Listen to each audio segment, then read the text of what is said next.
Hey guys, welcome back to my channel Debika lifestyle ব্লগে। তোমরা সবাই কেমন আছো? আশা করছি তোমরা সবাই খুবই ভালো আছো।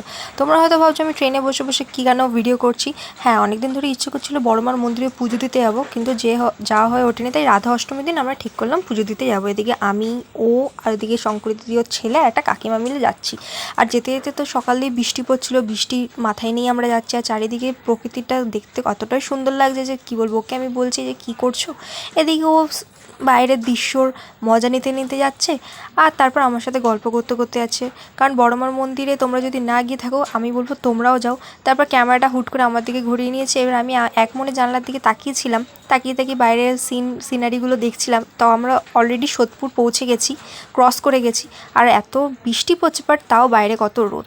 তো সেই দেখে ও বলছি যে ক্যামেরাটা সরে নাও, এত রোদ ভাল লাগছে না। আর তার মধ্যে বাইরের ভিউটা দেখতেও খুব ভালো লাগছে। তোমরা যদি আমার চ্যানেলটা ফেসবুক বা ইউটিউব দিয়ে দেখে থাকো, ইউটিউব দেখলে সাবস্ক্রাইব করবে, আর ফেসবুকে দেখে থাকলে ফলো করবে। তো বেশি কথা না বাড়িয়ে চলো একবারে নৈহাটি স্টেশনে নেবে, তোমাদের সাথে আবার দেখা হবে। তো নৈহাটি স্টেশনে নেমে গেছি। নেমে যাওয়ার পর দেখছি এখানে বৃষ্টি হচ্ছে। তো আমরা যে প্ল্যাটফর্মে নেমেছিলাম সেখান থেকে ক্রস করে বেরাতে হবে। তো আমরা বাইরে বেরিয়ে গেছি। বেরিয়ে স্টেশন থেকে মন্দিরটা বেশি দূর না, হেঁটে গেলে 10 মিনিট, আর যদি টোটোয় যায় তাহলে 1 থেকে 2 মিনিট।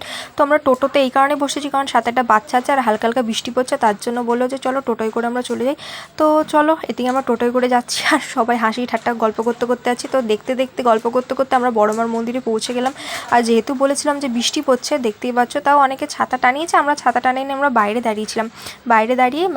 দাঁড়িয়েছিলাম। বৃষ্টি পড়ছিল হালকা ফুলকা, তাই ছাতাটা আমরা টানাই, বাট তাও রোদ উঠেছিল। এবার বাইরে যে গেছি, যেহেতু ভেতরে না ক্যামেরাটা অ্যালাউ নেই, তুমি ফটো তুলতে পারো বাট ভিডিও করতে পারবে না। তাও আমরা লুকিয়ে চুরি একটু ভিডিও করেছি। আর মন্দিরের অ্যাম্বিয়েন্সটা এতটাই সুন্দর যে কী বলবো, মানে পুরো মুগ্ধ হয়ে যাবে যারা যারা গেছো। আর আমি তো ফার্স্ট টাইম গেলাম, আমার তো খুবই ভালো লেগেছে। আর যারা যারা যাওনি তারাও যাও। আর এখানে না মঙ্গল আর শনিবার খুব ভিড় হয়। এবার আমরা যেহেতু বুধবার দিনকে গেছিলাম, রাধা অষ্টমীর দিন, সেদিন অতটাও ভিড় ছিল না, হালকা ফুলকায় ভিড় ছিল। মানে আমরা লাইন দিয়ে পুজো দিয়েছি, বাট মনের মতো শান্তি করে আমরা পুজো দিতে পেরেছি। এখানে না তোমরা প্রণামী দিতে পারবে। আমরা যে অঞ্জলি পুজো দেওয়ার পর যে দক্ষিণা, এখানে সেটা দক্ষিণাটা যাওয়ার জায়গা নেই। মানে সব জায়গায় প্রণামী বাক্স করা আছে, সেখানে তুমি প্রণামী দিতে পারবে।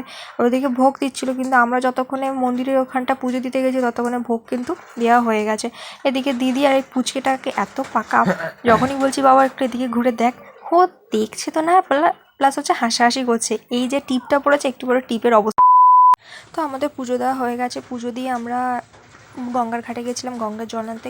সেটার ভিডিও দেখানো হয়নি। তারপর আমরা একটা নিরামিষ কচুরির দোকানে গেছি। এবার সেখানে গিয়ে এর মুখের অবস্থা দেখতে পাচ্ছি, পুরো সারা মুখ সিঁদুর সিঁদুর করে নিয়েছে। এদিকে বাইরে মেঘলা ওয়েদার, কিন্তু তাও কিন্তু গরম, এক মারাত্মক গরম ছিল, এত গরম লাগছিল। আর আমরা এখানে খাওয়া দাওয়া করতে এসেছি। চলো খাওয়া দাওয়া করে একবারে নৈহাটি স্টেশনে গিয়ে তোমাদের সাথে আবার দেখা হবে। স্টেশনে আমরা চলে এসেছি, একটু পরে আমাদের ট্রেন চলে আসবে। আর বাইরে এত গরম, কথা বলতেও ভালো লাগছে না। ভিডিওটা ভালো লাগলে অবশ্যই আমার চ্যানেলটা সাবস্ক্রাইব করে দাও। এখনের মতো টাটা।